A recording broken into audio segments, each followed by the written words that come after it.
वो जो 400 पार बता रहे हैं, हम लोग उनको कह रहे हैं तड़ी पार है, अब की बार 400 पार नहीं है। इसलिए मोदी सरकार की नियत ये खराब है कि वो झूठ बोल के जो है जनता गुमराह करके जो वोट लिया है वर्तमान सरकार ने। विकास के लोग मोदी के नाम पे वोट देते गए, विकास के नाम पे उन लोगों ने कुछ नहीं किया। मोदी सरकार में हमारे क्षेत्र में ना कोई फैक्ट्री आज तक खुली है, ना रोजगार मिला। कि बसपा ने जो 5 साल जो पूर्व मोदी सरकार थी, जो 5 साल में करके दिखाया है, वो 10 साल में मोदी सरकार करके नहीं दिखाई है। बसपा पहले नंबर पे चल रही है। अब की बार लहर मोदी की भी नहीं चल रही, ना सपा चल रही, किसी की लहर नहीं है। अब की बार जो है हर वर्ग, हर समाज बसपा का नाम ले रहा है बहन जी के विकास के नाम पे। कि बसपा भाजपा की बी टीम है, जिस तरह से बात होती है, ये सब झूठ, जुमलेबाजी, फर्जी अफवाहें हैं। ऐसा कुछ नहीं। बहुजन समाज पार्टी अपने आप में मजबूत है।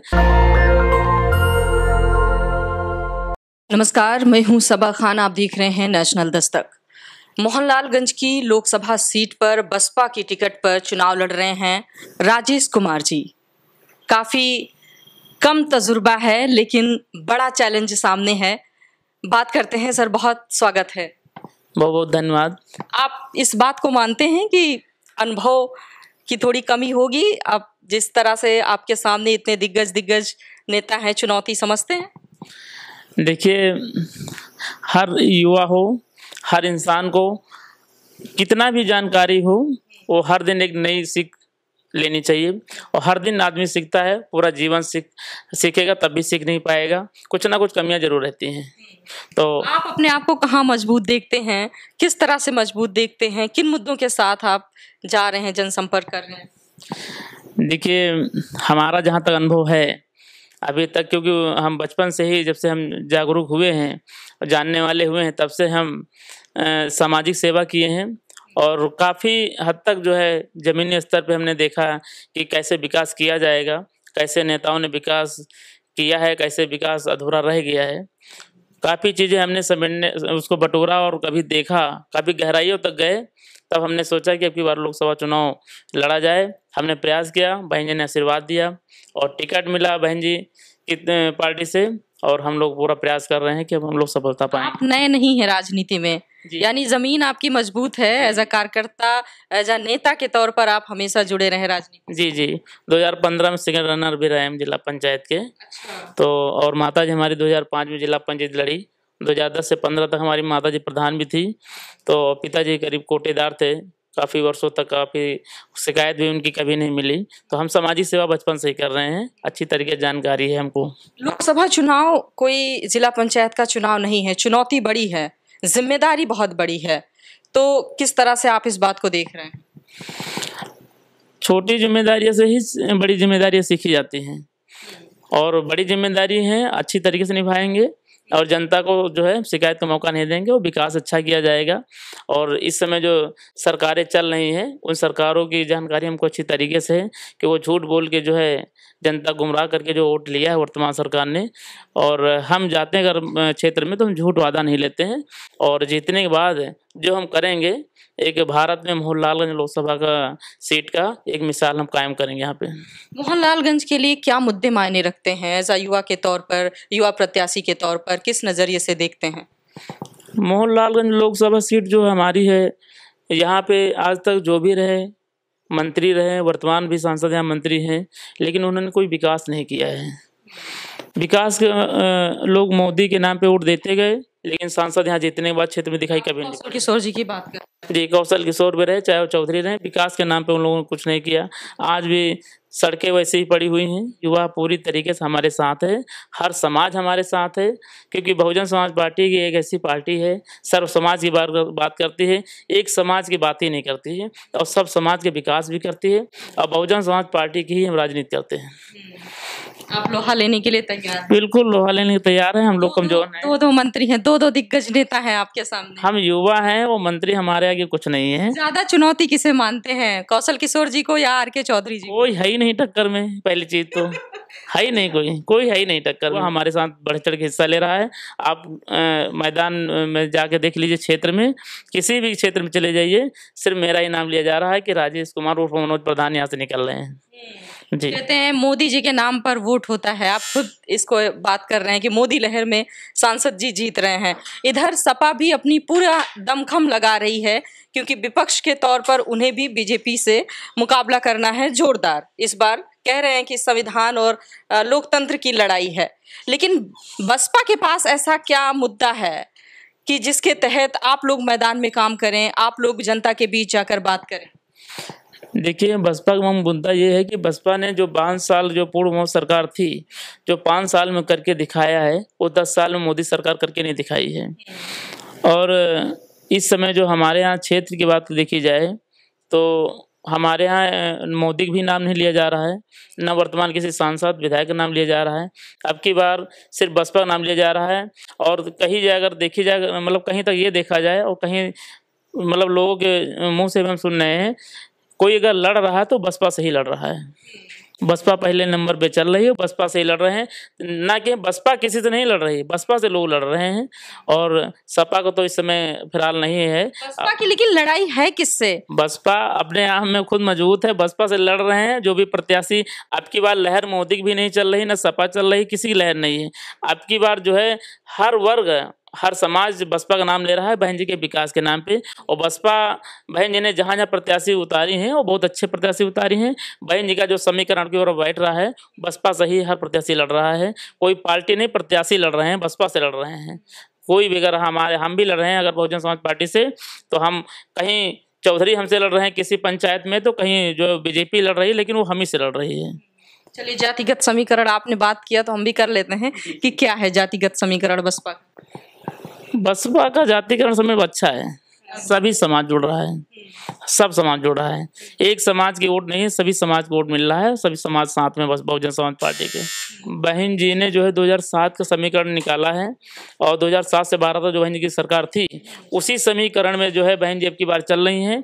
और सबसे ज़्यादा आपकी यादव समाज और ब्राह्मण समाज और मुस्लिम समाज को टिकट दी बहन जी ने। और ये नहीं कि एक जात एक धर्म को टिकट दिया है, सभी समाज को लेकर चली हैं। और समीकरण बहुत अच्छा है बहुजन समाज पार्टी अब की बार। आपसे कभी कोई कहता है कि बसपा भाजपा की बी टीम है, जिस तरह से बात होती है? देखिए, ये सब झूठ जुमलेबाजी लोग मतलब उड़ाते हैं, ये फर्जी अफवाहें हैं। ऐसा कुछ नहीं, बहुजन समाज पार्टी अपने आप में मजबूत है। और संगठन बहुजन समाज पार्टी के छोटे छोटे बहुत संगठन हैं, सब बहुजन समाज पार्टी साथ जुड़े हुए हैं। बहुजन समाज पार्टी जो ऐसी पार्टी खुद मजबूत अपने आप में, खुद सक्षम है और खुद लड़ाई लड़ रही है। किसी की बी टीम नहीं है। अगर बी टीम होती तो बहन जी किसी न किसी के साथ रहती जी। इसलिए उन्होंने गठबंधन नहीं किया। कोई गठबंधन नहीं है। की बार बहुजन समाज पार्टी पूर्ण बहुमत से जीत के आएगी। और उत्तर प्रदेश की 80 की 80 सीट जीत रही बहुजन समाज पार्टी, फिर बता रहे हैं आपको। अब बताइए, भाजपा के बाद आंकड़ा बसपा ने दिया है? नहीं, भाजपा का आंकड़ा गलत है। वो जो 400 पार बता रहे हैं, हम लोग उनको कह रहे हैं तड़ी पार है, अब की बार 400 पार नहीं है। अच्छा जी जी, पक्का। कि ऐसा क्या काम है, क्या विकास है जो मोहनलालगंज में होना चाहिए, किस तरह से आप देखते हैं? मोहनलालगंज में सबसे पहला काम है, हमारे जो युवा हैं वो शिक्षा से वंचित बहुत ज़्यादा हैं।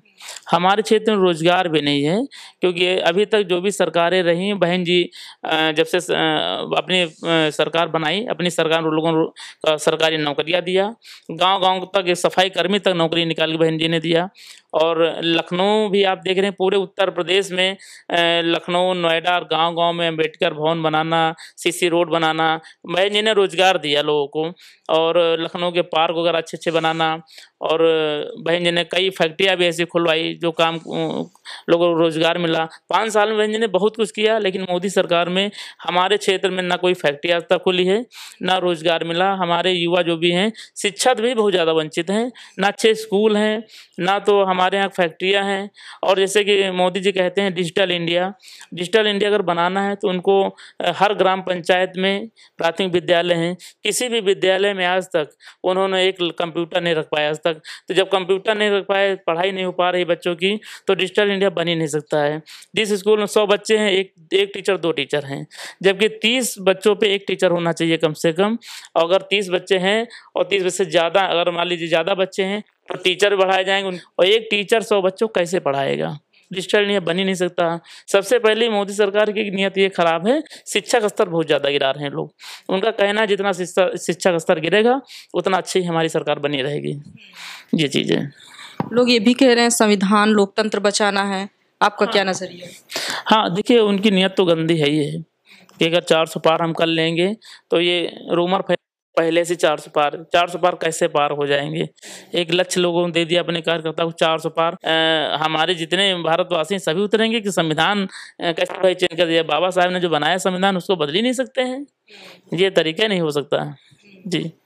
जब आप क्षेत्र में जाते हैं तो कैसा रिस्पांस मिल रहा है जनता का? बढ़िया बढ़िया रिस्पॉन्स मिलता है, सभी लोग साथ हैं। हम शिक्षा पे ज़्यादा फोकस करेंगे। जी। बेरोजगारी तो है ही है। बेरोजगारी है और उसके रोजगार दिलाने कार्य हम लोग करेंगे। अगर जनता आपको चुनती है मोहनलालगंज की, तो सबसे पहली प्राथमिकता क्या होगी, किस दिशा में काम होगा? पहली प्राथमिकता ये होगी, हम लोग पहले तो जो हमारे यहाँ गांव में रोडों का जो है बहुत ज़्यादा जर्जर स्थितियाँ हैं, तो रोडों का काम हम लोग करवाएंगे। जैसे लोग हरदम कहे कि गड्ढा मुक्त अब तक कर ही नहीं पाए, रोडों का काम लोग सुंदरीकरण करवाएंगे। रोडों का जाल बिछा दिया? नहीं, ये सब कुछ नहीं, सब हवाबाजी है उनकी केवल। और हम लोग उसके बाद शिक्षा का स्तर हम लोग मजबूत करेंगे, शिक्षा पे ज़्यादा फोकस देंगे। और सांसद बनने के बाद अगर हमें जनता ने आशीर्वाद दिया, पूर्ण बहुमत से सांसद बन के आए, तो पहला काम अपने युवा जो हमारे साथी हैं उनको रोजगार दिलाने का काम करूँगा। जैसे कि बहुत सारे लघु उद्योग हैं, बहुत सारी फैक्ट्रियाँ हम लोग लगाने का कार्य करूँगा। फैक्ट्रियाँ लगा दिया, हमारे क्षेत्र के जो भी हैं युवा आके अपने पैरों पर खड़े हो जाएंगे। बस यही हमारी सोच है कि हमारा हर युवा रोजगार पाए, हर युवा हमारा शिक्षित हो, हर घर हमारा मोहनलालगंज एक हमारा परिवार रहेगा लोकसभा, हर परिवार हमारा है, हर घर हम में कोई दिक्कत होगी तो हर समय हम खड़े रहेंगे। और हम रोजगार और शिक्षा पे ही फोकस सबसे ज़्यादा करेंगे। और आपके चैनल के द्वारा मैं ये भी अपील करूँगा कि हमें 20 मई को जो वोट पड़ना है, बहुत जो है आप लोग घर से निकलें बहुत भारी मात्रा में, और सब लोग साथ निकलें, हर कंधे से कंधा मिला के चलें। 20 मई को चुनाव निशान हाथे पे जो है बटन दबाएं, पूर्ण बहुमत से हमें जीता भेजें। और एक चीज़ और बता रहे हैं, अभी हमारे यहाँ बहन जी 13 मई को जो है लखनऊ आ रही है, ओमेक सिटी, 13 मई को ज़्यादा संख्या में बहन जी की रैली होने जा रही है, और बहन जी के रैली में सब लोग शामिल हो आगे। तो राजेश कुमार जी मोहनलालगंज की लोकसभा सीट पर पूरे दमखम के साथ टक्कर देने के लिए भाजपा को, सपा को तैयार हैं। ये युवाओं का दौर है, युवा सबसे ज्यादा इस दौर में परेशान हैं। युवाओं के मुद्दे जो हैं वो जो भी उठा रहा है उस तरफ लहर जा रही है। मैं फिर मिलूंगी ऐसे ही किसी दूसरी शख्सियत के साथ चुनावी कवरेज के साथ। देखते रहें नेशनल दस्तक। नेशनल दस्तक की आपसे गुजारिश है कि अगर इसको बचाना चाहते हैं तो नेशनल दस्तक को सब्सक्राइब करने के लिए रेड कलर के सब्सक्राइब बटन को दबाएं, फिर बेल आइकन की घंटी दबाएं। नेशनल दस्तक को बचाने के लिए बहुत जरूरी है कि हर खबर को शेयर करें, लाइक करें, कमेंट जरूर करें।